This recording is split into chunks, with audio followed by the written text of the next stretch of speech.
umaga po. Welcome sa programang Bawal ang Pikon. Dapat I should always be reminded by this eh. Bawal ang Pikon. Get it straight with Daniel Rason. Yan. Federalismo, gulo sa Marawi at ang pagpapalawig po ng martial law. Ilan lamang sa mga paksang tatalakayin natin kasama ang ating panauhin sa umagang ito. Sa botong 261 laban sa 18 lamang, naipasa sa joint session ng Kongreso ang pagpapalawig ng Presidential Proclamation 216 o ang deklarasyon ng martial law sa buong Mindanao hanggang sa katapusan ng taong ito.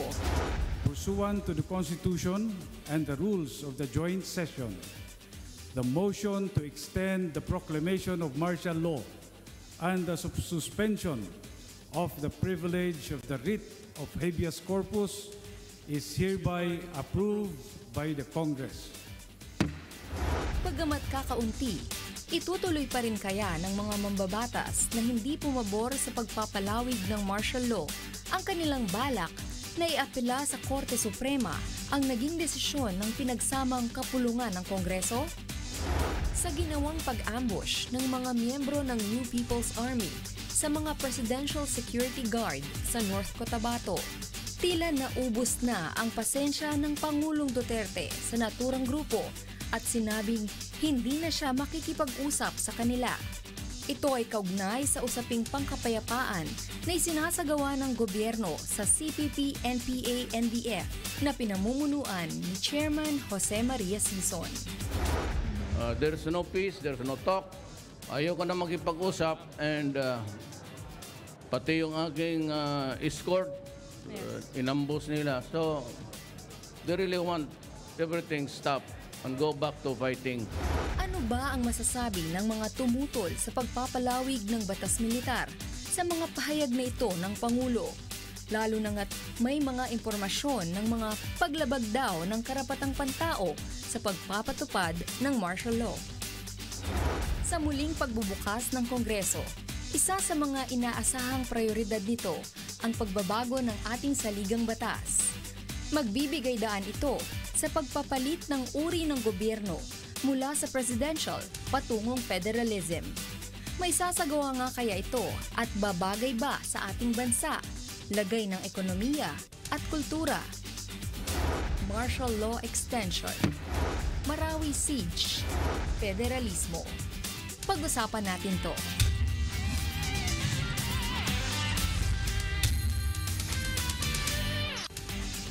Tingnan ho natin, itong ating mga kasama ngayon, saan ba ho talaga nakatayo? Ano ba ang kanyang posisyon at ano kaya ang kanyang masasabi sa katatapos din na sona ng ating Pangulo? At lalo na itong usaping pangkapayapaan na tinutuldukan ng Presidente. Anong klaseng tuldok ba ito? Tuldok?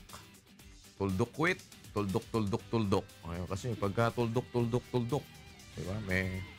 May kasunod pa yan. Kaya nun sabi ni FBR, ganito, I will not run anymore.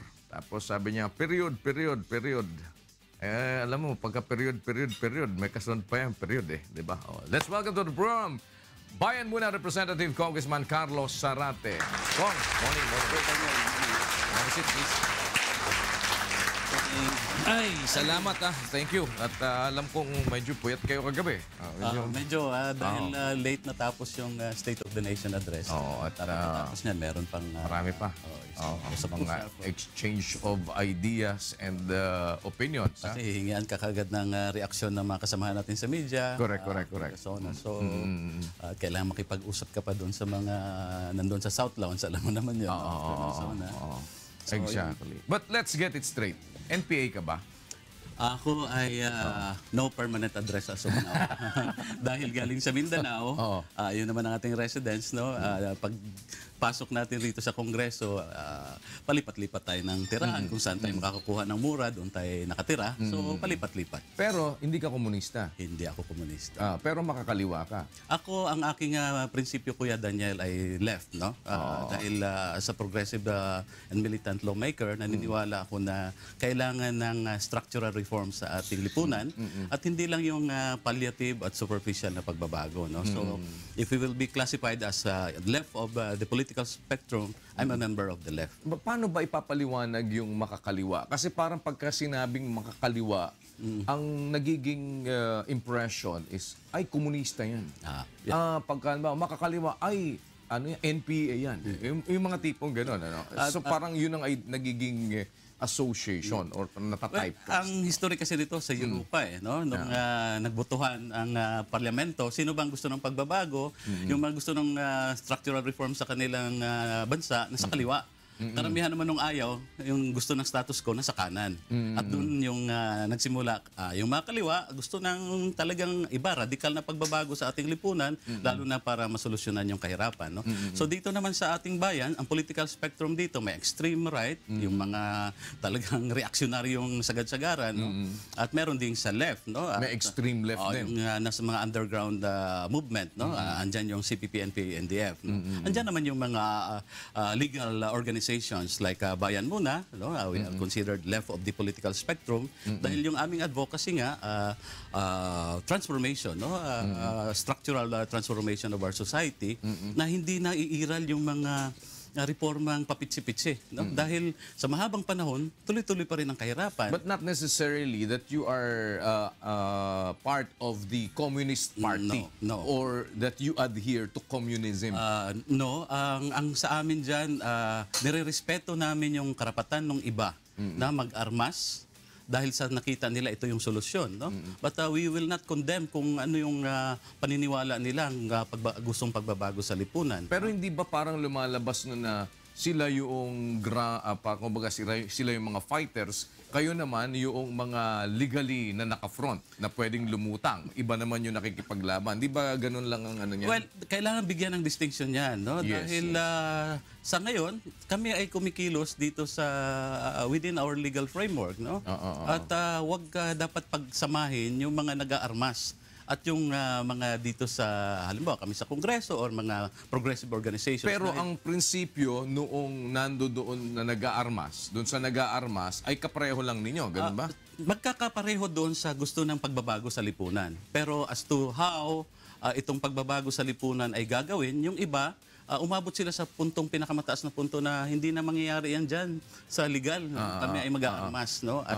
At halos 5 dekada na ito. No? Pero parehong klase lang ng pagbabago din yung ipinupush ninyo pareho. Kaya kumbaga talaga magkaisa kayo. Pagbabago sa lipunan, transformation ng ating lipunan, yung tugunan, no? Yung structural problems ng ating lipunan na halimbawa, hanggang sa ngayon, 1% lang ng ating population kumukontrol sa ating ekonomiya. 8 out of our 10 farmers, hindi nila pag-aari yung lupang kanilang binubungkal. No? Pero kasi ang nagiging litaw ngayon, parang wala naman kayong gobyernong hindi tinutulan eh. Lahat na lang pagka merong gobyerno, kung sino nakaupo dyan, nasa kali kayo, nagrarally kayo. Dahil kailangang itulak yung mga reforma, Kuya Daniel. Ano? Sinasama na nga kayo, kagaya ngayon, halimbawa, sa Pangulong Duterte, sinama na kayo dun sa ano. As a matter of fact, totoo ba na isa ka dun sa pinagpipilian talaga na maging DNR Secretary? Well, that's lumutang yung pangalan ko noon. Hindi mo lang tinanggap ba? O, mas pinili ko, Kuya Daniel, na sa Kongreso. No? Dahil mas sa tingin ko, ang ating advokasya ay mas maitulak natin sa loob ng Kongreso. Pero meron na rin mga nakaupo. Kagaya nila Kapaeng, di ba? Andiyan dyan na sila Bello. Andiyan dyan, mga ano yan eh. Kumbaga mga left-leaning yan. Mga progressives no, na nasa kabinete. Pero dapat hindi tayo tumigil doon. Dahil 3 o 4 o 5, kumpara mo doon sa mga representante ng malalaking negosyo at mga reaksyonaryo, nag-uumpugan yan. No? Yes, but kagaya nga nun, gusto ng presidente makipag-usap, halimbawa, kagaya kagabi, lumabas. Tapos sigawan pa rin kayo ng sigawan. Parang, di ba, di ba kayang kontrolin yung mga kasama niyo? Ang atmosphere kagabi, I was not there. Nasa loob ako ng Kongreso, hindi nga namin alam na lumabas pa lang presidente dahil, alam mo naman, during SONA, yung signal doon sa Kongreso ay naka-off yun. Hindi nyo nabalitaan yun? Wala. Dahil kasi kami, alam na namin prior to the nalalabas ang presidente. Kaya ang nagtataka ko, bakit yung mga kasama namin sa news, hindi pa nasundan eh. We were surprised actually. No? Hindi namin alam talaga yon na lumabas pala siya at pumunta doon. But to me, naging mayor namin si Mayor Digong for almost 30 years. No? Hindi ako nung malaman ko, hindi ako na-surpresa doon. Dahil it's a classic. Classic Digong act. Na ini-engage niya, no? Yung mamamayan. Dahil Kaya lang, wala, nabastos din siya eh. Pinagsisigawan din siya doon. dahil siguro sa atmosphere doon, ang sinisigaw ng mga tao doon, peace talks ituloy, reforma sa lupa, no, ina-agit. Ayun, let's talk about that. You agree with the pushing of the peace talks ng ganito yung environment. Nakita mo sinasabi ng presidente, gusto niyong peace talks, tapos ina-ambush niyo kung sino kakausapin niyo. Well, gusto ko lang din malinaw yan na Kuya Daniel, no? As a peace advocate, gusto ko malinaw yung facts, no?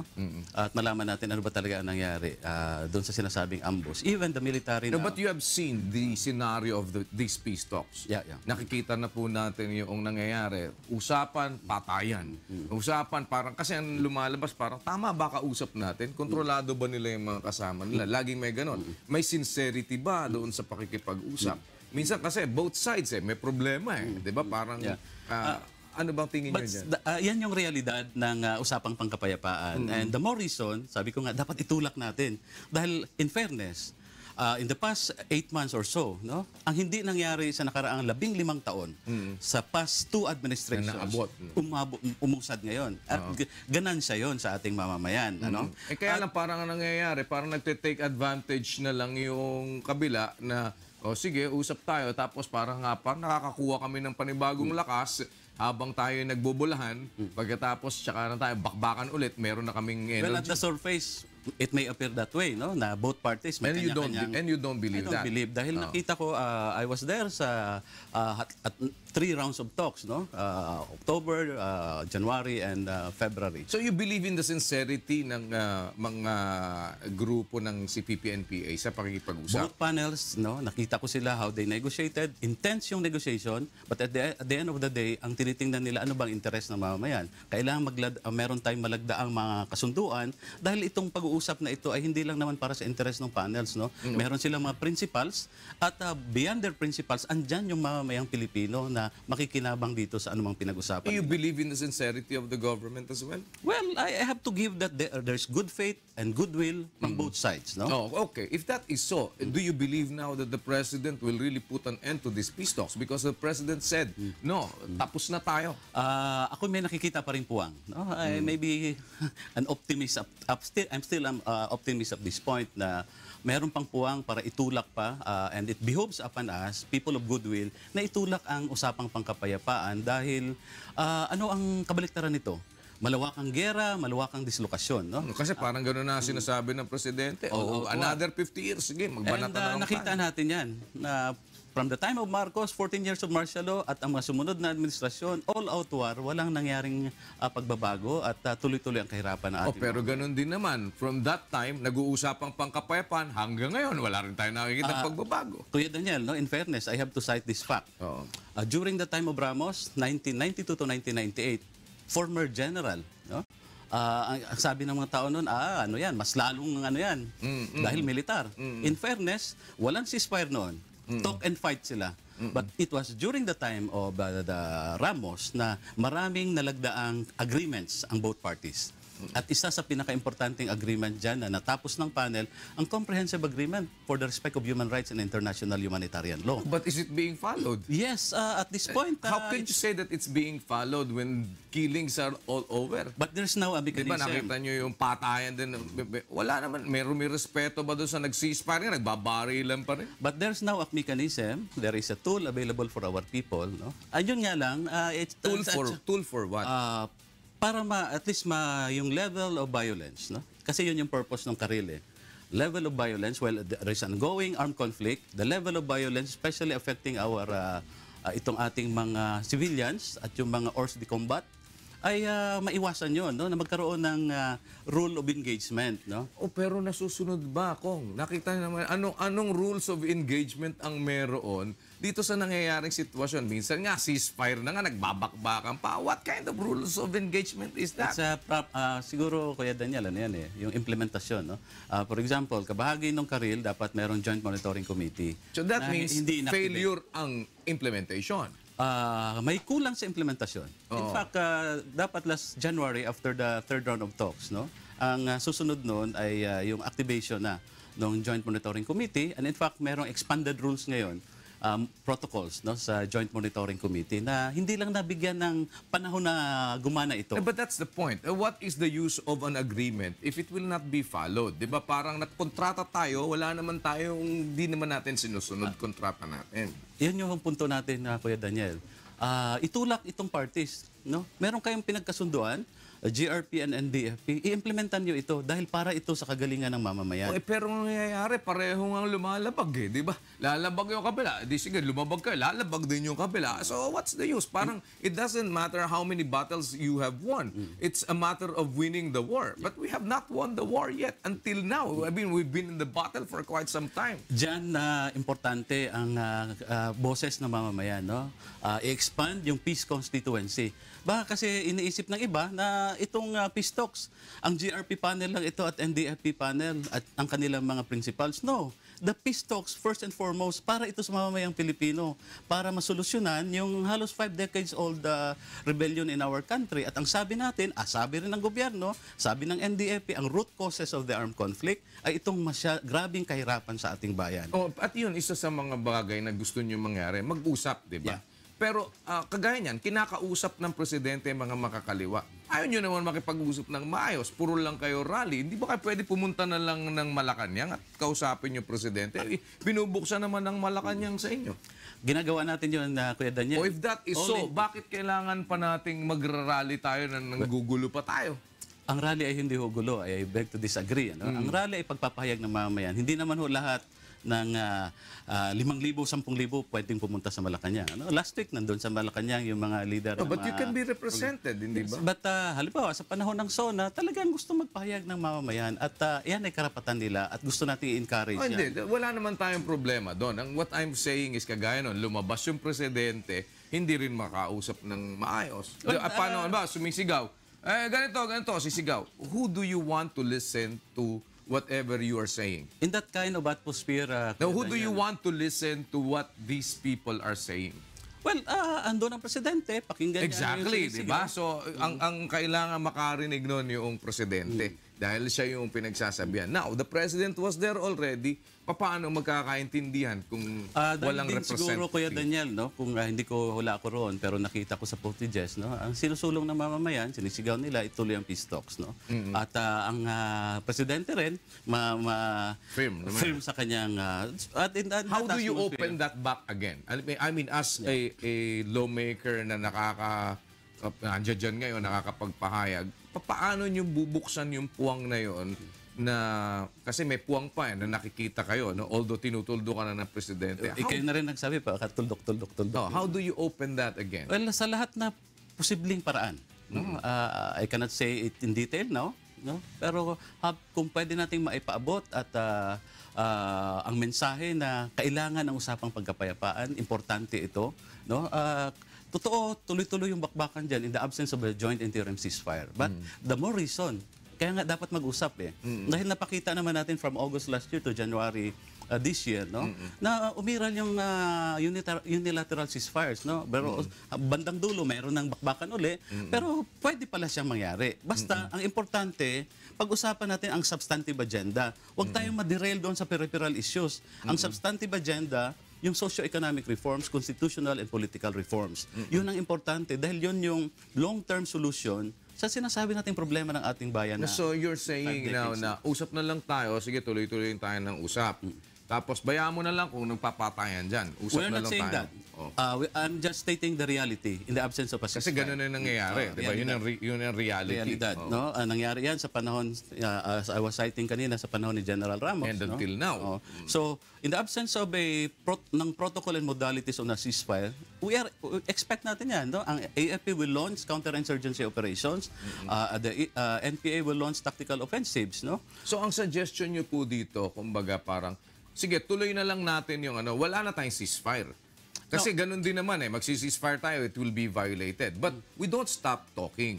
Yes. Kasi baka dun sa nakatapos tayong pag-uusap, yung pag-uusap natin, ang magpapahinto dun sa bakbakan na yon.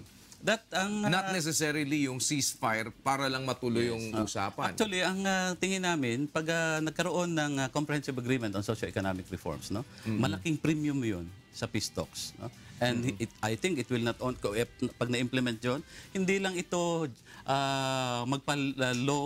pagpababa sa level ng... Kasi nasa agenda din yun, di ba? Yeah. Sa apat ba na yun? agenda. Apat, Nasa no? second agenda na tayo, Kuya Daniel, from the Comprehensive Agreement for the Respect of Human Rights and Humanitarian Law. Tapos na yun. Tapos na, nalagdaan na yan. Ito na yung pangalawa, Comprehensive Agreement on Socio-Economic Reforms. At ang maganda ngayon sa usapang pangkapayapaan, nagsasabay yung other agenda, no? Yung political and constitutional reforms.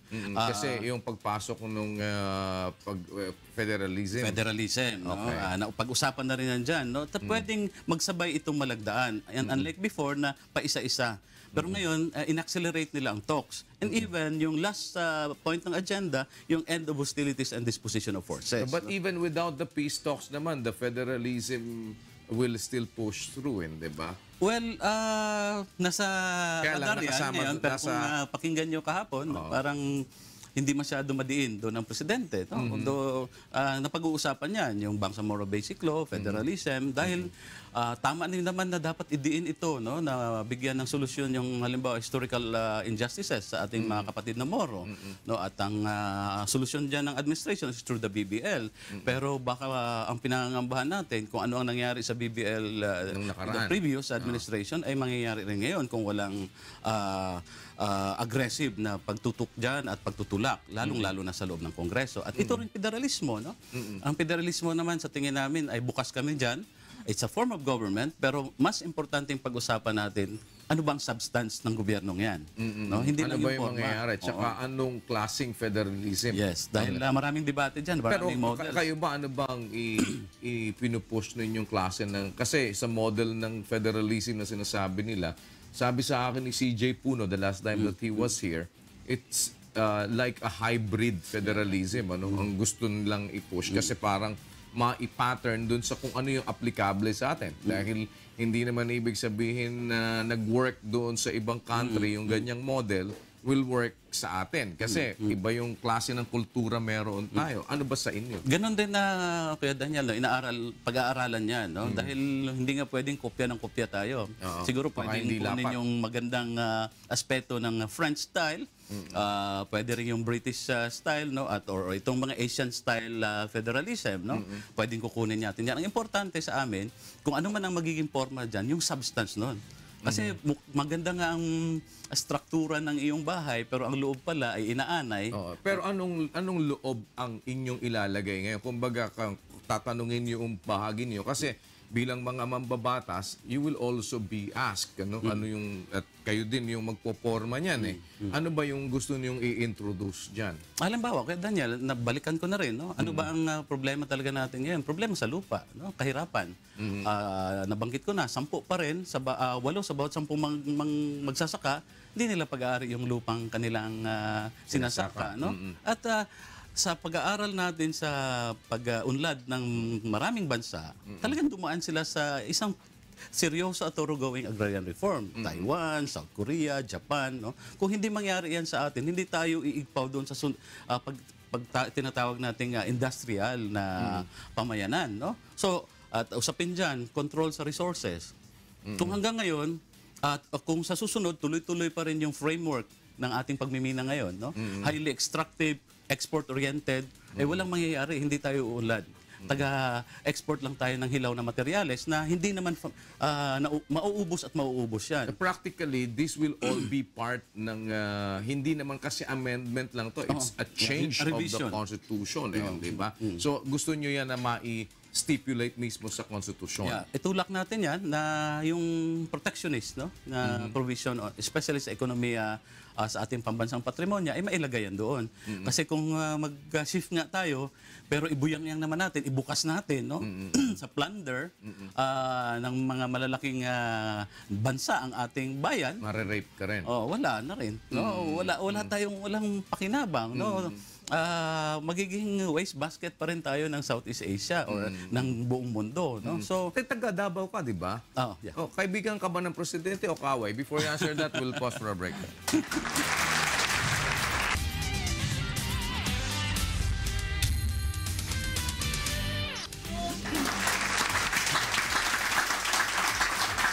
Ito ang programang Bawal ang Pikon. Get it straight with Daniel. Sa example natin, Representative Carlos Zarate ng Bayan Muna Party List. Kaibigan mo ba? Kalaban mo si Ganito po, Presidente? Daniel, no? Mahaba na rin ang aming engagement kay Pangulong Digong. Nasa media pa, Yes, yes. sa Davao. At one time, naging kabahagi tayo ng kanyang legal team nung tumakbo siyang mayor. So, ganun yung engagement namin, no?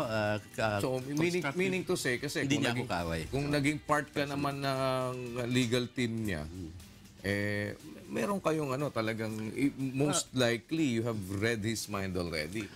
Sa mahaba-habang ang engagement niya with the progressive members nung sa Davao, no? Ang sinasabi lang naman niya, kahit nung huling usap namin, kung meron kayong gustong ipuna, sabihin niyo sa akin. Kung gusto niyo mag-rally ngayong SONA, mag-rally kayo. Pagkatapos niyan, mag-usap tayo ulit. No? At yun yung nagiging proseso. Nagpapaabot kami sa kanya at tuntingin namin sa nangyayari at ito rin yung gusto namin ipaabot sa iyo. Siya naman, kung ano yung pagtingin niya, hindi na yung for as long as bukas yung ganong linya at pag-uusap, I think meron pa rin mararating yan. No? Alright. Principled and constructive. Yes. Sa ganyang punto, kumbaga parang hindi ka naman pupuna ng dahil galit ka. Dahil hindi ka naman galit. No? Anong hindi mo sinasang-ayunan sa mga sinabi ng Presidente kahapon sa kaniyang SONA? Halimbawa, doon sa usapin ng batas militar sa Mindanao, no? Malinaw na naipabot natin yan. Kami ay hindi naniniwala na kailangan ng batas militar. O yan, pag-usapan natin yan. Umpisa pa lang, ayaw nyo na sa martial law. Ano problema nyo?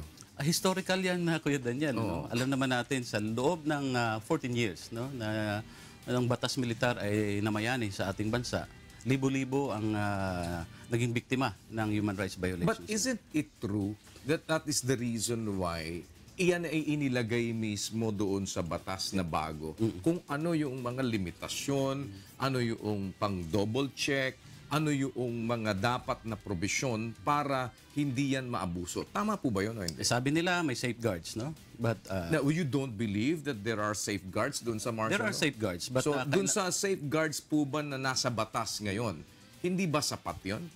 kailan magbantay pa rin tayo, no? At No, it's different when we say kailangan tayong magbantay. But what we're saying, yung safeguards po ba na nasa batas are enough?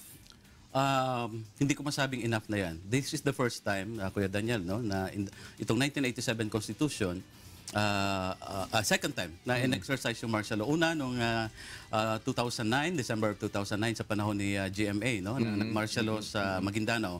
But napakaikli noon, na hindi nga na-desisyonan ng maigi ng Supreme Court yun dahil habang Pinutol nag-deliberate, nilift niya kaagad. No? So, moot and academic. Naging moot and academic. Ito yung unang pagkakataon na talagang na-test yung provisions ng Article 7, Section 18 of our Constitution, yung Commander-in-Chief power. No?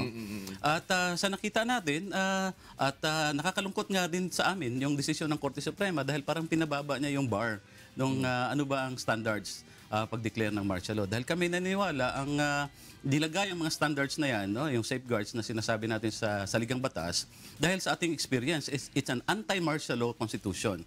Experience natin sa panahon ni Marcos. Exactly. So having said that, kayo po ang mag-a-attest that the martial law before, doon sa panahon ng kung saan ay maraming mga naragabyado, is totally different with the martial law that is being declared now because it is actually safeguarded by the provisions of the law, including the power of the Congress, di ba, na yan ay ipahinto anytime na nakikita nilang hindi na dapat.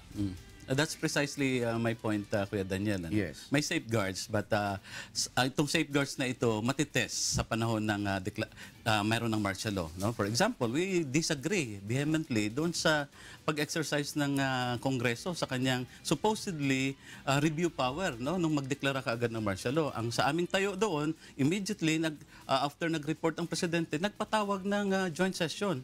To convene. To convene at debatihan natin ito kung itutuloy ba o i-revoke ito. But ano ang ginawa ng Kongreso? No? Nagkaroon ng proseso, kanya-kanyang session. Nag-session kami sa House, nag-session din sa Senate. No? May pagkakaiba sa interpretation doon. May pending case niyan. Pangalawa, nung extension ng martial law, we were expecting a debate. Pero walang debating nangyari. Isang araw, dahil last day na ng martial law declaration yun, maiksing oras lang ang pinagdedebatehan. No? At ang... Hindi na i-exhaust Yes. kung ano yung dapat na mapag-usapan dahil ang umiral ay numbers game. The numbers game. So, Ay, di yung problema ninyo kayo sa Kongreso. yeah. Kasi, di ba parang binigyan kayo ng kapangyarihan para maging check and balance. That only shows. Di po ba na ibig sabihin parang kayo magbabantay at para hindi maabuso ito. Eh paano kung nagkataon na si Raulo talaga yung nakaupo? Pagkatapos ngayon yung kayo naman ang magkakaalyado si Raulo rin. Eh di pare-pareho kayong si Raulo mangyayari doon. That only shows na ang nakatitik ng mga safeguards ay huwag nating sayaang ibigay ang ating pananalig na lang doon, ano? Kaya kailangan may engagement pa rin, no? But how can you do that, Kong? Kung ang nagiging problema kasi po andyan yung safeguard. Pero kayo mismo dun sa rules ninyo, dun nagkakatalo because it's numbers game. That's precisely numbers game. Kahit ano pa sabihin nyo, pagkakonti kayo, di kayo mananalo. At hindi ibig sabihin yan, Kuya Daniel, dahil kukunti ay mali, no? Kailangan tumindig at tumayo pa rin. Pero ang reality po, hindi ibig sabihin na kayo kokonti, kayo'y mali. Pero ang reality, pag kokonti kayo, talo kayo. Talo. Hindi ba yun ang reality nun? But ito lang. So whether you are tama, whether you are mali, pag konti kayo, talo kayo. Ito lang siguro, Kuya Daniel, 45 years ago, 18 yung kumontra sa martial law. No? Senador, mga kongresista, 45 years ago yun. 2017, 18 din ang kumontra. No? So, ito yung sabi ko sa kasaysayan, kung nauulit man yan, hindi ibig sabihin na yung 18 noon, 45 years ago, mali sila. Dahil napatunayan nila, ngayon napatunayan natin, tama yung pagkontra nila sa martial law ni Marcos. Ngayon, 18 rin kaming kumontra doon sa extension. Ang kasaysayan ang magbibigay ng hatol, no? Pero kami ay nanindigan, kailangang tumindig at magsalita. Dahil nung pumunta ako sa Marawi, nung kasagsagan, nung martial law, nakausap ko yung mga Maranao, no? At talagang ang experience nila, yung displacement nila ay makita mo na ramdam nila at ang kanilang panawagan itigil na itong... Pero may nakausap din yung nasa side ng gobyerno. Ang kanilang panawagan din naman ay tuloy. Di ba? Kasi these are two sides. Di ba? May nakausap kayo, may nakausap din sila. Kaya tayo tumitindig kami dahil ito yung aming naririnig on the ground. No? Kaya din naman sila tumitindig, yun din naman na nadinig nila doon sa ground. Parang iba din naman yung nadinig nila kasi depende lang siguro sino yung kinausap nyo at sino kinausap nila, hindi ba? At importante na sa aming bahagi ay magsalita at tumindig. No? Ano man ang sabihin ng kabilang panig, hindi pwedeng manahimik tayo. No? Exactly. Pero doon sa ating tinatayuan, kagaya po noon, doon sa nagiging description kung bakit nyo tinututulan ang martial law. Ang sinasabi noong ay wala kasing rebellion na nangyayari. Tama po ba yun? Ang sinasabi namin, no, mayroong kaguluhan sa mga Marawi. Kung rebellion man yan, ang sinasabi ng ating saligang... No, but ang identification, kaya ka pwedeng magdeklara ng martial law kung may rebellion at invasion. And public safety requires it. And public safety requires it. One, do you think that public safety does not require it? Ang dapat mataas ang standard ng public safety ay hindi kapareho, Kuya Daniel, no? Sa standard ng public safety, halimbawa sa saligang batas natin na pwedeng magtalaga ang presidente ng OIC dahil sa isang lugar dahil halimbawa public safety requires it, no? Of course, halimbawa sa isang panahon dahil merong emergency, halimbawa panahon ng kalamidad, public safety requires it na kailangan may gawin ng presidente. So, sa panahon ng martial law, dapat mataas yung level. Okay. Anong level nyo po tinitignan na yung public safety ay nagre-require na magdeklara ng martial law? When the civil government is no longer functioning, no? For example, talagang wala na yung... dahil ang pangunahing papel naman ng... The civil government is not functioning or cannot function anymore? Well, cannot function, is not functioning. Okay. No? Do you think that with the Marawi siege, the civil government can still function? Inaamin ng militar na andyan pa naman din yung mayor, andyan yung governor. Iba ho yung nandyan kaysa sa nakakapag-function. Kasi kung nakakapag-function ba sila, ginigera na nga sila. No. No, reality, Kong. Tayo naman ano lang naman tayo. Sa reality, nakakapag-function ba o hindi? With the kind of situation that we have Dahil in may Marawi. gera ngayon sa Marawi. Exactly. Nakakapag-function po ba o hindi? Granting, no, na dyan sa Marawi ay yung mayor at yung mayor sa Marawi City or yung iba pang, ang korte dyan, hindi na nag-function, no? I think other. But ang mayor na katanungan namin doon, actually, Kuya Daniel, sa buong Mindanao. No? Yes, but before we go to that, let's say, siyempre, so hindi kayo na kontra ngayon sa martial law? Even if we concede, no, na meron ngang rebellion dyan at So you still don't concede po ba that there is rebellion? well, ina-argue natin yan, no? Na, No, kaya nga po. So, if we're going to look at it, you don't consider that there is may rebellion? nag-aarmas, no? Kasi ang simula kasi niyan, Kuya Daniel, tingnan lang namin yung antecedent facts, no? Ang sabi nung militar, the situation is under control. In fact, ang nangyari is law enforcement operation. Kayo ba naman nasa militar, sasabihin nyo ba labas kayo, the situation is no longer in control. Di panic yun? Well, pangunahing responsibilidad nila yan, no? Yes, exactly. So, kung sinabi ba nila na everything is in control, does that mean na walang rebellion? No, I'm not saying that. I'm not saying that. Ang sinasabi ko lang, bago nangyari ito, yung antecedent facts, no? Na noong February, no, itong Dawliya Islamiyya, February, na naglunsad sila ng operation against the Dawliya Islamiyya, they're on the run. No? And on the day, noong May 23, nung mangyari ito, sila mismo nagsabi, this is a law enforcement operation, at after the law enforcement operation, hindi nila na tansya na ganun pala yung response. No? So ang sinasabi namin, ang nangyari rito, is that a failure of intelligence or sabi naman ng isa, appreciation? Di ba sinabi nila na meron ng failure of Presidente, sinabi niya. Sinabi nung isang opisyal, failure of appreciation. No? Hindi nila na-appreciate yung, sa tingin ko mas malala yun kung hindi mo na-appreciate fully. No? Pero ito na nga, no? Ang nangyari ngayon, post-martial law, no? After the 60 days. So after na nakita yung during the time na nakikita na ninyo kung ano nangyayari, talagang nakita ninyo kung paano nakikipagbakbakan yung Maute. Nakita ninyo kung paano merong mga forces din na galing na din sa ibang bansa. At kung paano yung mga support na hindi naman basta sasabihin nyo sigurong walang support yon, nakita nyo hindi basta naubusan ng bala. Nauna pa naubusan yata yung mga militar kaysa sa kanila. At nakita ninyo na gusto talaga nila sakupin yung Marawi. Do you still believe there is no rebellion and invasion? Before you answer that, we'll pause for a break. Babalik po kami.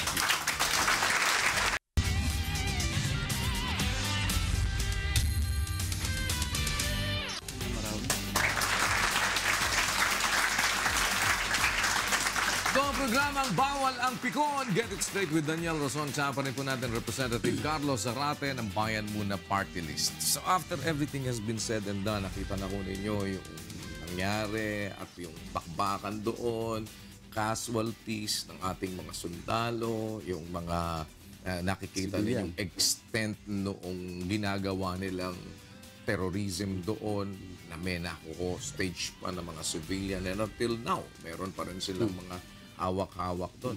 You don't believe that there is rebellion or invasion? Kami naman na, Kuya Daniel, no, make no mistake about it. No? Kailangan decisively i-address talaga itong problema ng... No, you answer me. Yeah. Do you not still believe that there is no rebellion and invasion after seeing all these facts? Wag mo na, yung invasion, iba yun, no? Pero... Okay, so sa rebellion? Sa rebellion, no? Clearly there we can is. consider is a rebellion, but usapin ito ng Declaration of Martial Law. No? Kaya sinasabi ko, hindi lang rebellion ang tingnan. Dahil kung rebellion ang tingnan, sa buong Pilipinas, merong rebellion. No? So parang nakakatakot doon. Kung sabihin na basta lang may rebellion, deklara na ng martial law. No? At hindi yun yung tingin ko purpose ng framers of the Constitution. Kaya sinabangan niya. Kaya nga tinanggal sa 87 Constitution, Kuya Daniel, tinanggal yung imminent danger. No?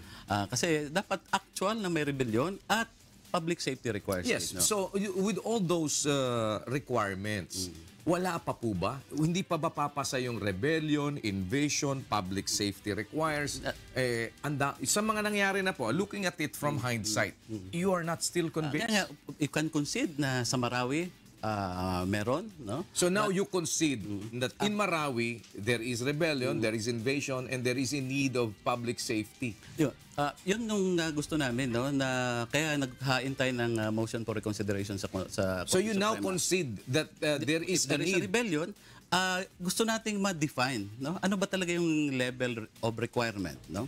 Standards na dapat mailagay, no? Pag sinasabi natin public safety requires it, dahil kasi sinasabi ngayon, andyan pa naman yung nagpa-function pa naman yung No, but with what is happening po in Marawi, dun sa Marawi, pag-usapan natin mismo yung nakikita ninyo nangyayari sa Marawi, naniniwala na kayo na doon ay dapat talagang ideklara na ang martial law? ganito, Kuya Daniel, no? As of now, ang hindi lang Marawi, hindi lang Mindanao, ang Pilipinas ay nasa state of national emergency. No?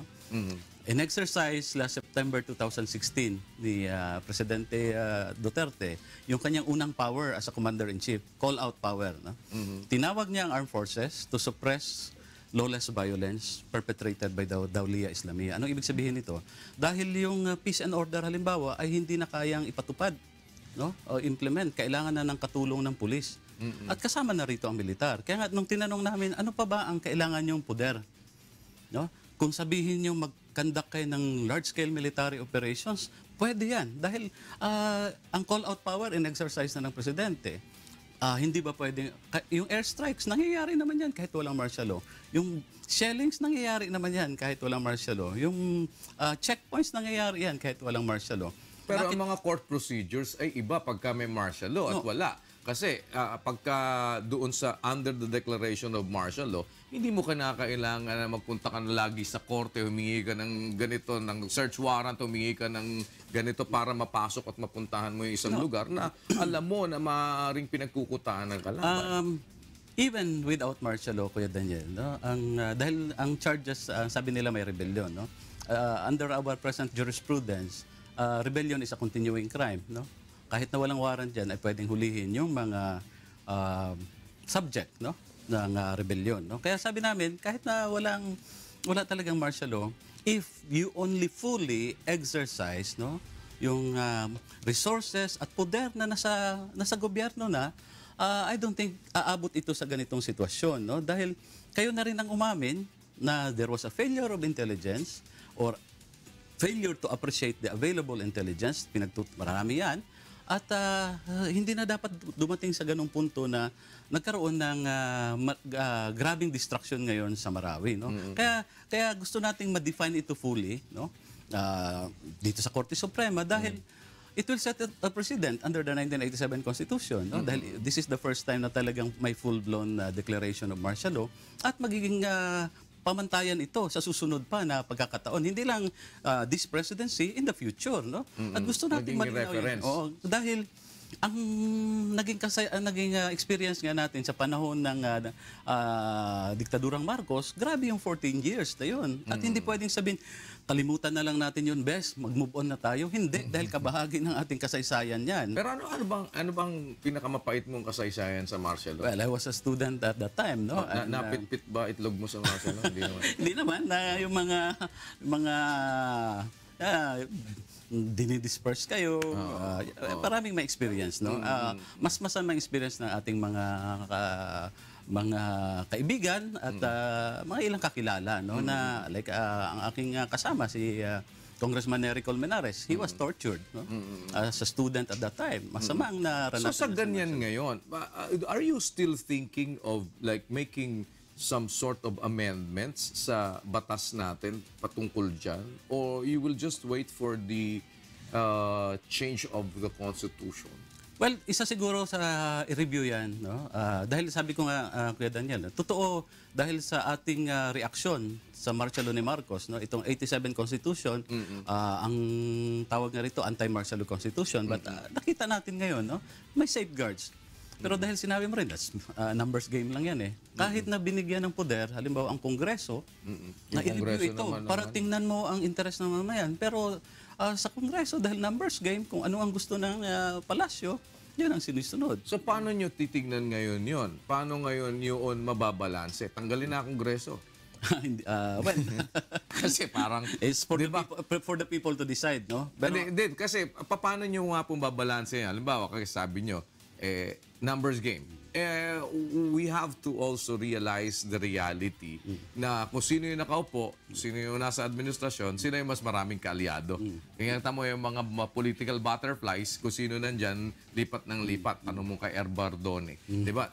Pagka kung saan sino yung nakaupo dyan, itong mas mapapagsilbihan ko yung aking constituents kung nasa administrasyon ako Paano nyo po tinitingnan mababalanse? yeah, yan ang ating pag-aralan at kung mayroon bang mga political and constitutional reforms, no? Sabi ko nga, wag lang nating ilimit doon dahil gusto natin ng federalismo.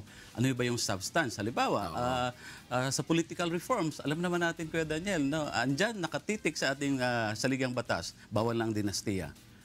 Pero ano ang nakasunod noon? As the law may define what is dynasty. Kaya hanggang ngayon, ilang dekada na, nailusot lang namin yan sa komite, umabot sa plenaryo. Pero hindi na napagbutuhan sa plenaryo yung aming anti-dynasty bill. Dapat sana ang ano nyo sa SK Yes. Merong provision doon na naisingit, no? Pero alam naman na ngayon, nakapospone pa naman yung election din. So, hindi lang socio-economic reforms ang kailangan natin dito. Dapat rin talaga merong reforma sa ating politika at maging sa ating... Pero problematic kayo dyan kasi kung magbabago ng saligang batas, hindi ho ba magkakaroon ng mga babalangkas dyan May 25-man team o yung committee na siya yan ang pagkakaalam ko. Mangunguna na parang doon magsusulong. Meron ba kayong doon, representante doon? Sa kasalukuyan, hindi pa natin alam kung sino yon. Pero kami... So may tinutulak ba kayo na sa presidente or pwede ba kayong nakipag-usap na ba kayo sa kanya na pwede bang itong isang galing sa amin ay isama nyo dyan sa committee na yan para yung kanilang kaisipan naman o yung inyong mga gustong maaaring mailagay doon sa pagbabago ng konstitusyon ay ma-introduce? Well, bukas tayo sa ganong usapin, but now, wala akong personal knowledge kung meron bang ganon. Pero ang importante siguro dito, Kuya Daniel, kung ano man yung mga isinusulong dyan na mga pagbabago, ay maipaabot natin ito sa mamamayan. We have to educate our people. Ano ang consequences nito or ano ang importance itong mga reforma. At yun ang tuloy-tuloy nating ginagawa noon pa man at hanggang ngayon. Importante na ang mamamayan talaga ay engaged dito. Well, sabihin na natin, napaka-ano na yan, people power. Pero yun ang importante. Huwag natin kalimutan. What do you say now doon sa sinabi ng presidente sa SONA tungkol dito sa mga pagmimina? Yun ang isang tingin ko, isa sa magandang sinabi niya kahapon, na itong status quo na plunderous industry, ang pagmimina ay kailangang magbago. But we have to go beyond that. Hindi lang ito usapin ng taxes. Kasi sabi niya, I will tax you to death kung walang alternative. I think kailangan sigurong i-certify din ng presidente urgent ang isang bagong balangkas, bagong batas. At may pending kaming batas ngayon dyan sa panukalang batas sa Committee on Natural Resources. Nasa 4 o 5 technical working group meetings na kami. Ito yung People's Mining Bill that will reorient our mining industry from highly extractive, export-oriented towards ang framework niya is national industrialization. At nabanggit ni Presidente yon kahapon. Huwag na nating i-export itong ating mga ores. Dapat mayroong processing dito. At yun dapat ang ginagawa. But how can it be done here? Paano nyo tinitignan na magagawa yun dito dapat sa atin? Kasi ganun nga ang dapat na naging sitwasyon. Kaya lang parang nagmamahal yung galing dito sa atin, nadala sa ibang bansa, babalik sa'yo ngayon, mahal na ngayon dito. Kaya mas mura pa bumili ng imported. Dapat siguro maging aktibo ang gobyerno rito. Just like what happened in the in the previous decades, meron na tayong nascent national steel industry na napabayaan lang, Kasi ang gobyerno binitawan niya. Dapat yung state mismo, siya yung magbibigay ng incentives, no? Para yung ating halimbawa steel industry ay talagang lumago ito. So, kung papasok ngayon ng industrialization, how would you look at that? Maganda 'yon, no? O pag pumasok ngayon ng industrialization and you agree with industrialization, papasok ngayon halimbawa ang nuclear power plant. Nuclear power plant. Tinanong sa pinya, no? Kasi ano yan sa enerhiya talaga, no? Oh, hindi. Kasi di ba, when you go to industrialization, inevitable na papag-usapan yun, di ba? Dahil that's part of that. Oh. Pero hindi lang naman na nuclear ang source of energy, no? A lot of industrial countries, So, no? ayaw Germany, niyo- for example, ayaw niyo is pa rin doon. veering away, no? Hindi naman ayaw, no? Pero itong kasing nangyayari, like ating experience sa Bataan Nuclear Power Plant, bakit ba ito napahinto nung panahon ni Marcos? Dahil no? sa inyo. Dahil may korupsyon. Diba? No, hindi. Kayo hindi. Tumutol kayo ng tumutol. Tinutulan natin dahil sa grabing O korupsyon. kaya nga, at di ba? Dahil lumabas yun. tumutol kayo tumutol na, hinto. Kaya maganda na pag merong masama na nakita tayo, tutulan natin. Oo. Bago pa man mangyari. Ngayon, halimbawa, naniniwala ba kayo ngayon na medyo nababawasan ng korupsyon? Merong mga programang anti-korupsyon, pero Hindi pa rin. araw-araw nakikita natin Ang yung korupsyon, no? So, ayaw niyo pa rin. Hindi pa rin. Tuloy-tuloy. Kung halimbawa ba walang corruption, Ay, naku, imposible yun. hindi, dun sa, halimbawa, sa isang sektor lang, I know, it's quite a feat, ano, na totally magkaroon ng talagang zero yung corruption. Pero dun sa punto, halimbawa, ng pagpapatakbo ng Bataan Nuclear Power Plant, at kung maaayos yun, mababantayan ninyo, you still May don't mga- agree with the nuclear. Hindi ko maano, pero may mga technical details kasi dyan. So, hindi corruption lang ang issue niyo Corruption, doon. technical details, at saka yung nakalagay siya sa isang Are we fault. ready? Oo. Oo. Sa isang may fault ata doon no, na baka maglagay sa alanganin ng planta. No? So, but balikan ko lang yung nabanggit mo, Kuya Daniel, yung sa korupsyon. No? Kaya nanawagan din tayo sa Presidente na sana na-certify urgent niya yung freedom of information. FOI, Dahil it's a tool, no? Anti-corruption tool. No? Although, merong gumagana ngayon na parang... Sa executive, executive, napaka-limited. di ba? Kaya lang, Limitado rin, no? hindi pa naisa sa batas. So. Kasi kung sa executive lang Nasa yun, na ba kayo ngayon doon? Meron ba ngayong nasa bago committee sa level, FOI? ang sa Senado pumasa na, no? Pero ang sa House, nasa committee level pa, no? Papuntang plenaryo. Pag alam mo naman ng So, debatihan dyan. we are looking forward na mapupush na yun doon sa inyo o tingin mo pinapatay pa rin sa... Tinutulak, tapos na. At ang huling pag-uusap, bukas naman yung liderato, no? Na pagdebatehan na ito sa plenaryo at sana mapabilis. Pero kayo din yata dyan sa Congress yung kumukontra dyan sa FOI kasi kayo yung mabubulgar eh. Maraming ayaw sa at kaya nga gusto naming mailatag na ito sa plenaryo at makita natin, no, kung saan ba ang tindig at tayo ng ating mga Sino kasama. ba yung mga medyo parang umiiwas? Hindi ko wala akong mabanggit, no, pero Pero marami. gusto nilang iamendahan pa yung ibang provision doon, no, pero itong nailabas Yung provisions na medyo tingin nila tatama sa kanila, gano'n ba? possibly, no. So gusto Tsaka nating ganun din maipasa ang na ito. nangyayari dun sa anti-dynasty bill, di ba?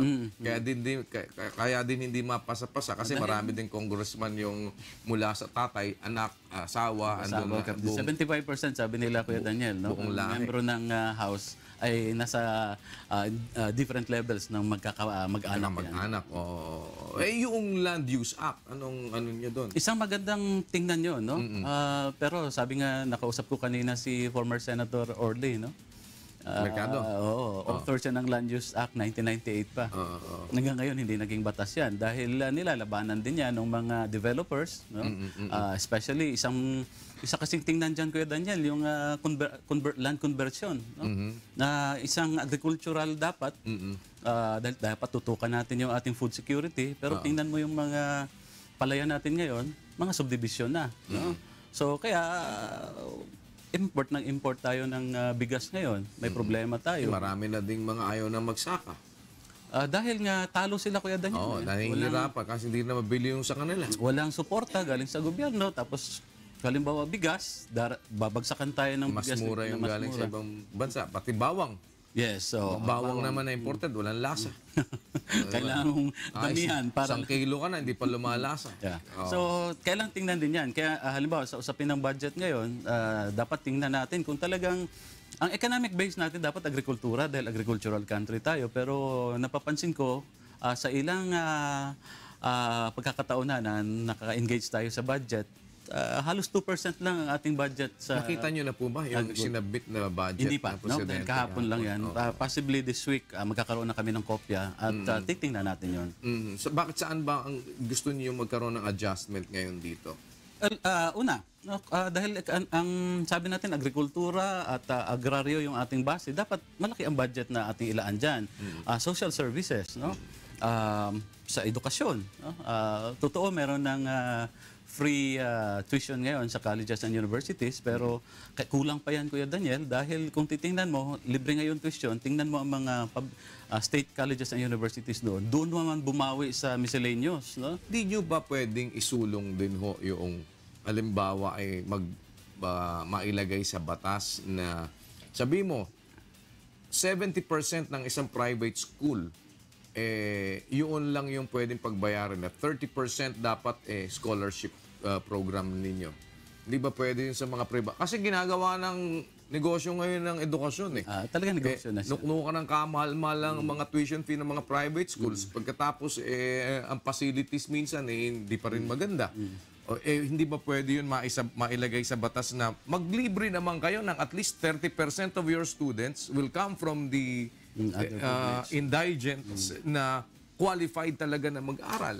Hindi ba yun pwedeng... Pwedeng pag-aralan yan, Kuya Daniel, as part ng regulatory kasi power sana ng meron state. naman- Dahil ang Estado pa rin dapat na may control niyan. Huwag niyang i-abandono yung kanyang principal na obligasyon na ma-educate yung kanyang mamamayan. No? Exactly. So, yun nga lang, dahil kahit na yung mga regulatory agencies natin, no?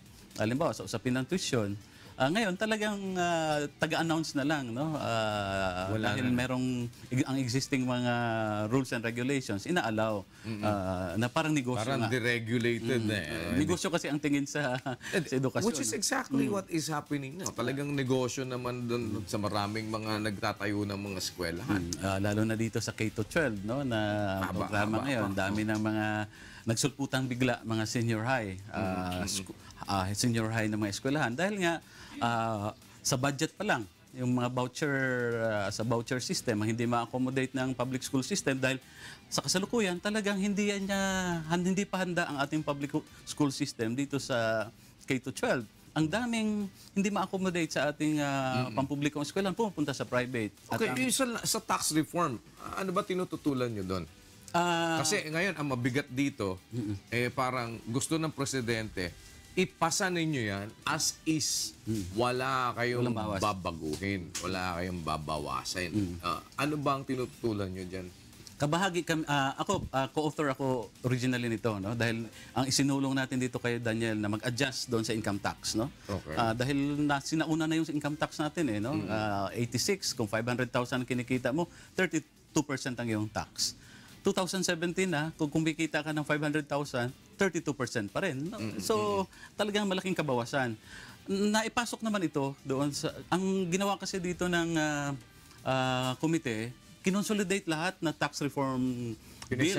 Pinagsama-sama. Okay. So, talagang nalunod. Sabi nga namin, kung merong binigay na kaginawaan dito sa kaliwa, Diluted. sasagpangin dito sa kanan. No? Ubos na ubos. Talagang ma-erase siya. So, nung final na version ng tax reform bill, tinutulan namin ito. Una, sa usapin ng pag-impose ng mga bagong taxes, no? Excise tax on petroleum, diesel, gasoline, kerosene, LPG. Sabi nila, walang epekto yan dahil mayayaman ang gumagamit karamihan yan. Hindi totoo yan. Dahil pag sinabi mong diesel, ang ating public transport, ang ating mga pabrika, ating mga trucks na nagdi-deliver ng mga pagkain dito sa Metro Manila, diesel ang ginagamit karamihan. Chain reaction. Chain reaction yun. No? Then, ganon din sa kerosene, sa LPG, no? Talagang merong epekto nito. At the end of the day, ang papasan nito ang mga ordinaryong mamamayan. Yung expanded value-added tax, no? Halimbawa, dati kasi, ang nangungupahan ka ng bahay, 10,000 and below, wala kang value-added tax. Okay. Ngayon, dito sa panukala, 10,000 and below, may 12% value-added tax ka. So, yun yung EVAT, kumbaga. Expanded value-added tax. So, talagang tapos yung excise tax on sugary and sweetened products. Sabi nila, this is a health bill. para yung mahilig uminom ng mga Mabawasan. matatamis, hindi na magiging diabetic. Eh kung health bill ang gustong isulong, ay hindi tax ang solusyon dyan. No? Pwede mo namang maglabas ka ng batas, sabihin mo, ay kayong mga manufacturer I-limit dyan, nyo yung i-limit nyo yung sugar contents, otherwise may penalty kayo. No? Hindi yung tax na ipasa mo sa mamamayan. No? So yun yung isang... Na parang ang mangyayari, para mapigilan kang bumili ng matamis, mataas ang presyo niyan dahil mayroong patong na tax. Kasi ang tatamaan dito kay Daniel, ang mga ordinaryong mamamayan, no? Dahil nga, maganda sana na mga... Minsan kasi, asukal na nga lang ulam. Oo, sa totoo lang, merong mga bahay na gano'n, no? Buburan ng sukal at saka kanin, okay na. Dahil sino ba namang ayaw ng healthy foods? Pero hindi affordable. Walang alternative. Ito lang ang kaya nila. Yung mga Tetra Pak na soft drinks para pabaon sa mga bata. At yung mga nag-aalsa ng mga bibigat dyan sa pier, no? Uminom nitong mga energy drinks na talagang may sugar dahil it gives them energy. So, ang tatamaan, yung mga ordinaryong mamamayan. No? So, yun yung sa kabuuan, ang nilalabanan namin dito sa... So, yun lang mga bahagi na yun.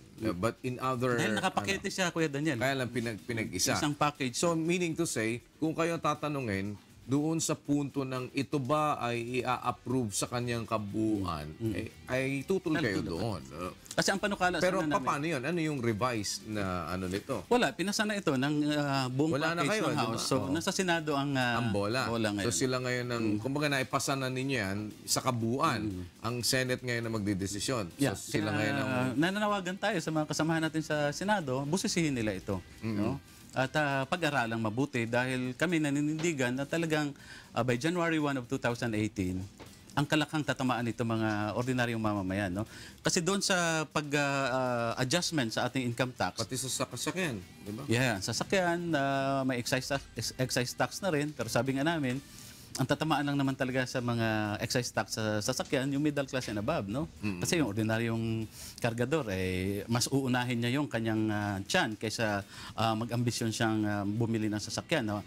Papatawan ng excise tax din, no? So, yun yung ano natin sa Senado, nakahain na sa kanila yung train, ang tawag kasi doon, train pero ito yung sasagasa talaga sa atin by January 1, 2018, pag hindi natin ito nabusisi at nalabanan, no? Na yung mga dagdag buwis na pinapataw sa atin. Kasi ang pangako noon ni Pangulong Duterte, maibsan yung papasanin ng mamamayan. Kaya nagsunong tayo ng adjustment sa income So tax. ngayon, maraming mga mass actions na kaugnay nito na May tinitingnan kayo.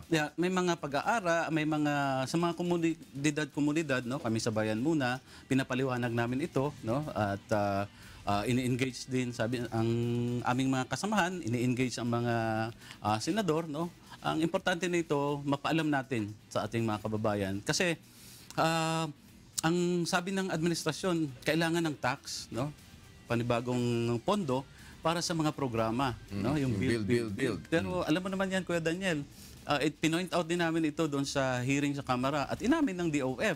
Sila mismo may pagkukulang doon sa pangongolekta ng existing taxes. Bakit ka mag-impose Ilang ng bagong percent tax? na ngayon ang inamin nila?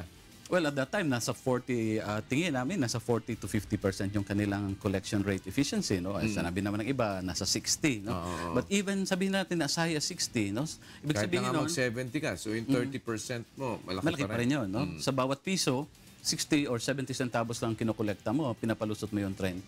At during our hearing at that time, sinabi nila, 600 billion yung hindi nakokolekta. So 600 billion is 600 billion. And how much is expected na makokolekta sa tax reform? Dito sa unang taon, ang tinataya nila, nasa 400 billion. No? So kung 400 billion at ang hindi mo nakokolekta ay 600 billion, makolekta mo lang hindi mo nakokolekta, covered na yung 400 billion. At kaya nga, Kuya Daniel, nung sinasabi nila, huwag kayo mag-alala. Tatamaan man yung mga hihirap, meron naman tayong mga subsidy dyan. Tsaka may relief. Yan yung sabi ko, that's an admission na talagang ang tatamaan na mahihirap. Bakit mo bigyan ng subsidy kung hindi sila tatamaan? But that is only on the first year. After ng first year, bahala ka na sa buhay mo. No? And tandaan natin, halimbawa sa excise tax ng petrolyo, on the first year, 3 pesos yan. Second year, 2 pesos. And the third year, another peso. So parang 6 pesos yan. Hinati-hati lang nila.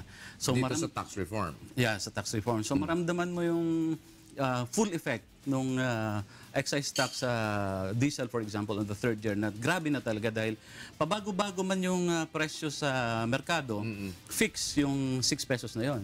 Andyan na yan, kada Na litro. nakapatong. Nakapatong na kada litro. Ang kanyang kabuuan will be felt on the third year. Fully. But on the first year, Maramdaman mo na, kaya lang kalahati. yung laki nakabulto sa ikatlong taon. Tatlong Do you talk to Kapaeng Mariano? Nag-uusap ng DAR? Kumusta naman siya doon? tuloy-tuloy pa naman yun. Are you happy with him being there? Masaya tayo dahil siya ang kauna-unahang magsasaka na naging sekretaryo ng DAR. No? But may mga limitations ang kanyang pagkaupo dyan. Halimbawa, hindi pa siya hanggang sa ngayon kinukonfirma ng Commission on Appointments. No? Sila ni Secretary Judy Taguiwalo. No? At siyempre, sa ngayon, naglaps na yung batas sa reformang agraryo. Kaya sinertify nga ng DAR na yung Genuine Agrarian Reform Bill na nakabinbin ngayon sa Kongreso ay maipasa. No? Would you advise these people that were appointed na sinasabing considered na makakaliwa na nandyan ngayon sa pagpapahinto halimbawa ng peace talks, would you advise them to get out of the cabinet? No, nasa kanilang desisyon yun, Kuya Daniel. No? At ang tingin ko naman, kaya sila andyan, ay sa pagnanais nila na maisulong yung people's agenda, no? Sa loob ng executive. Yung mga reformang gusto natin na maisulong yan, no? At maka-impluensya doon sa mga polisiya na dinadala ng administrasyon ni Pangulong Duterte. No? At the end of the day, ang interes pa rin ng mamamayan dapat ang ating tingnan kung sa pagpasok ba natin sa ehekutibo or kami na nasa Kongreso or kabahagi ng supermajority ay maisulong ito o hindi. Ano ang grade nyo sa presidente sa zona niya? Ako, Kuya Daniel, hindi ako pumapadoob kasi sa ganyang grade from 1 sa 1 to 10. Ano? Ang sinasabi ganito ko na lang, na, tatanungin ko na lang. Are you satisfied with the State of the Nation address of the President? now, as it was, nadismaya tayo at nalungkot tayo dahil Lagi ka namang nadidismaya, parang wala ka na. Lagi ka rin malulungkutin ka rin. Pero mayroong mga sinabing we are expecting sana, no, na may statement siya uli doon sa kontraktualisasyon. Ano na ba? Endo. Endo. Dahil na-mention yan sa first, malaking problema yan ng ating mga... Endo pa nga nangyayari. sa reformang agraryo. Endo pa mai-report. Hindi pa. Sa Freedom of Information Bill, sa peace talks, no? Yun. Pero meron din siyang sinabi doon. Halimbawa, sabihin, yung sa mining, no? At kung paano kailangan tugunan ito ng Kongreso na yung continued plunder ngayon sa ating natural resources ay mahinto na. At nabanggit rin niya yung usapin ng kasaysayan, yung Balangiga bells, no, na dapat ibalik na ng Amerika, no, as part of our historical heritage natin, no. At it's symbolic na sinasabi ng presidente na ibalik nyo ito dahil sa amin ito. But sana ganon din ang sabihin ng ating presidente doon din sa mga inokupang isla ng China, no, na... But so far, with the 1 year of presidency, ikaw ba ay nakakakita na nakakaramdam na one way or the other ay meron ng nabago sa Pilipinas? Kagaya ng tinatanong sa marami. Isang patuloy na sinasite ko dyan at nabanggit ko na ito kay Daniel, no? Yung usapang pangkapayapaan. Ano? Positive yan sa aking pananaw na in the past 4 rounds of talks, umusad ng mahaba ang peace process, lalo-lalo na sa substantive agenda. Dahil nung... Alam mo, ganyan sinabi sa akin ni Secretary Jess Duresa, nung nandito sa akin. Ngayon lang tayo nakaabot sa pinakamahaba. Ang totoo, sabi niya, sa Sabado, meron kaming back channel talks. At saka sa Linggo. Ayun, hindi umabot na Sabado. Na-cancel yung back talks. Humps and bumps, no? Meron talaga humps and bumps along the way. But dapat hindi tayo bumigay doon. Dahil may inabante na. So these are the things na tingin mo medyo positibo on the part. But generally, you will still give the President a failing grade sa kanyang 1 year ng panunungkulan? Ang tingin ko may ginawa siyang mabuti at meron din kailangan pa siyang maraming gawin. Ano? Sa maraming gawin, talaga maraming kailangan pa siyang gawin. O sa unang taon, dapat ngayon, pagtuunan na niya ng pansin, sa unang taon niya, focus siya doon sa kanyang gera. No? Bloody war on drugs at saka itong against the criminality, no? Kayo ba sa mga makakaliwa, matanong ko lang po, kung halimbawa kayo magluluklok ng presidente, sino ba presidente yung gusto nyo? Well, Halimbawa, lang, parang ano lang usapan kasi ba para eto, may presidente kasi lahat ng presidente tinututulan nyo eh. 'Di ba? Parang sinong presidente kaya ang gusto ninyo na pag eto na upo, palagi ko mananahimik na kami. Ganun. hindi tayo nakatutok sa, Kuya Daniel, hindi tayo nakatutok sa personalidad, no? Kung sino yung No, magdadala but that's sa... reality. We need a president, Yes, 'di ba? yes, yes. So that's a personality. Hindi man tayo nakatutok doon, but that is reality na kailangan mo ng may presidente. Kung sino yung magdadala sa agenda ng mamamayan, yung taon-taon na panahon naman, no? Panahon ng eleksyon, naghahain tayo ng people's agenda. At kabahagi dyan, mayor na mga usapin dyan, yung Genuine Agrarian Reform Program and National Industrialization. Dahil kami naniniwala, ito talaga yung tungtungan. Sino ba binoto mo presidente? Nitong, ano na lang yun? Secret ballot. Hindi, tapos na naman, di ba? Tapos na yun. Sino ba? Ang Hindi, presidente natin mabulong mo lang sa amin. Sino ba binoto mo presidente? Ang importante ngayon kay Daniel, sabi ko. Tingin mo ba kung yung presidente binoto mo na upo, would Ganito ang sasabihin he ko. or she be able to do better? Kung sino man ang presidenteng nakaupo dyan, kailangan i-engage siya ng mamamayan. No? Hindi dapat iasa sa isang tao, sa presidency, yung kapalaran natin bilang mga mamamayan. No? That's correct. Dapat continuing yung engagement. No? Na nagpa-participate. Ginagawa ang bahagi. Tayong mga tao ay naging complacent tayo. Magising tayo isang umaga, eto na naman, babalik ang problema, no? Kaya, Pero di ba halimbawa, nasabi naman natin kung ano yung gusto natin or what, na naiahain natin. Do you drive? yeah. Nagmamaneho po ba kayo? Pagka ba may katabi ka na nakaupo, maingay, yung nauna magpe-preno sa'yo, di ka ba nadidistract? Yeah. Parang preno! Okay, makakaliwa. Pagka, hindi ka ba nadidistract sa gano'n? Distract na. Parang, I am the one driving, trust me. Well, Okay, I have heard your suggestions. I have heard everything. But can we not just like do it ng maayos tayo? Pag-usapan natin, gumawa tayo ng plano, okay. Pero while I am driving, pwede bang para sit back, relax, and enjoy the movie?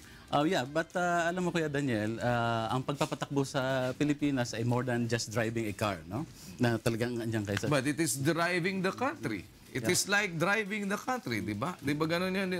When you drive the country, it is also parang you give the direction, alam mo lang kung saan, alam natin, nagkasundo tayo, saan tayo papunta? Dito tayo papunta. Yan ang pagkakasunduan natin, dito tayo papunta. Pero sa diskarte, kung paano tayo makakarating doon, pabayaan mo ako kasi ako nagmamaneho. Andyan yung pagbigay natin ng trust, no? But sabi ko nga, engagement pa rin yan eh. Experience natin, no? Tinuturo sa atin ng kasaysayan, pag nagpabaya ang mamamayan, Napapasama. malulugmok tayo na naman muli no? Sa kung saan tayo ay nagsimula. No? Kaya sa amin talaga, engagement is very important. Importante. Which is very true. Na kailangan talaga rin, andun yung mga constructive criticism, pakinggan din kung ano yung tinig ng mamamayan, at makibahagi ang bawat isa na hindi reklamo lang ng reklamo, gawin din yung kanyang parte. Yes, dahil ang pagbabago naman Kuya Daniel, hindi lang dapat iasa yan sa isang tao. Ang tunay na pagbabago, dapat tinutulak ng mamamayan yan. No? Ang pagbabagong tunay, magmumula sa mamamayan yan.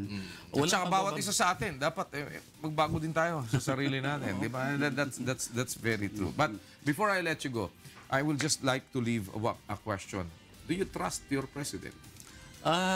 Yes, kung susundin niya ang interes ng mamamayan, kaya nga ini-engage natin siya nung inihain sa kanya yung People's Agenda in last year, no? Sa panahon ng SONA, kung maaalala nyo, yung mga leader ng mamamayan sa Mindiola ay pinatawag niya at pinadala sa Malacanang. No? At Wala na bang follow-up sa mga ganun yan? Tuloy-tuloy yung engagement. No? In fact, last week ay merong pag-uusap sa kanya. No? tuloy-tuloy ang engagement natin dahil naniniwala tayo na may puwang, no? Na itong mga people's agenda ay maisulong. At mapakinggan. At mapakinggan, maihain sa kanya, despite the fact na ngayon ay talagang nakikita namin na mukhang pakanan, no? Na malakas yung impluensya ng militaristang tulak, no? Sa solusyon sa problema natin. Militarista yung solusyon. Sabi namin, dapat tingnan yung progresibong daan, no? Na ugatin kung bakit ba magkaroon ng ganitong problema sa ating bayan, no? Bakit tuloy-tuloy ang kaguluhan sa ating bayan? At sinabi na rin niya noon ng presidente na ito ay historical structural injustices na dapat nating tugunan. Kung magkaganon, dapat yun ang ating pag-usapan, no? Na tinuro na ng kasaysayan sa atin lahat ng all-out wars, no? Martial law in the time of Marcos, hindi natugunan, no? Tuloy-tuloy pa rin yung plunder ng ating natural resources, tuloy-tuloy pa rin na walang lupa ang ating mamamayan, bansot pa rin ang sweldo ng ating mga manggagawa, wala pa rin sapat na serbisyo para sa ating mga kababayan, despite the fact na pataas ang ating budget. Nasa 3.8 trillion na tayo. Magkano bang napunta dyan sa ating mga kababayan? Kaya, dumadami yung mga tao. Yes, malaki rin ang pangangailangan ng ating mamamayan. At yung usapin, kahit nasa usapin ng korupsyon, no? Andyan pa rin yung problema ng korupsyon dahil we have to go beyond statement and rhetorics. No? What is your pet bill now, Kong? Well, nabanggit ko na yung People's Mining Bill, no? Pagsusulong ng Freedom of Information Law. Andyan din nakasalang yung social reform sa social pension. No? Dahil ngayon kasi, Kuya Daniel, tinatanggap na social pension ng ating mga senior citizens, 500 a month lang. No, hindi decente at hindi nakabubuhay yun. Hindi man makabili ng ano yun. Yes, kaya gusto nating ma-reforma yun. At isa yan sa itunutulak natin na tuloy-tuloy na ang pagdinig niyan sa komite at gusto nating maabante yan. At sa usapin naman ng korupsyon, andyan yung Whistleblowers Act. No? Naipasa na namin ito sa committee level. Tagal na yan, diba? Yeah, oo. Tapos inihain ulit natin ngayon yung Witness Protection Program. At iba pang mga importanteng mga usapin, no? Reforma sa budget. Yan kasi ang ano rin ng bayan muna noon, no?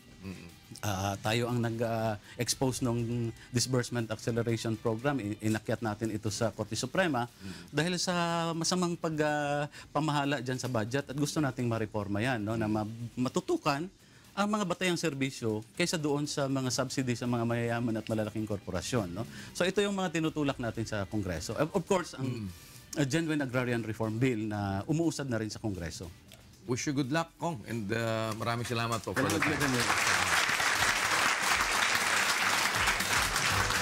Bayan muna, Representative Congressman Carlos Zarate. Dito lamang po sa programang Bawal ang Pikon. Get it straight with Daniel Razon.